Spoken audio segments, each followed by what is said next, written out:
Think about that long-standing grudge, that person who hurt your feelings, that medical mistake, that person who just disregarded you, the person who betrayed you, someone who said something so mean, so hurtful, someone who did something at work that was just so careless, someone who just maybe took credit for your idea, your friend who shared your secret. It's endless what people can do and what we need to forgive them for. So we are honored, the PBT Institute is honored that we have founded National Forgiveness Day. Here's our proclamation. How fun is that?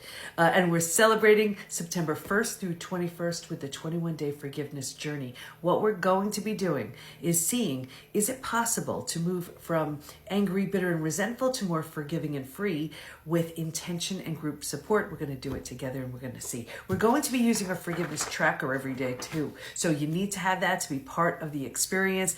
Check the link in my bio for all the details. But how would life be for you if you could get rid of that grudge, get rid of the pain that withholding forgiveness is creating for you? What would it allow you to do? Who would it allow you to become?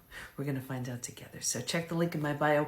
Join us and help us celebrate National Forgiveness Day every September 1st, starting this year and every year after that.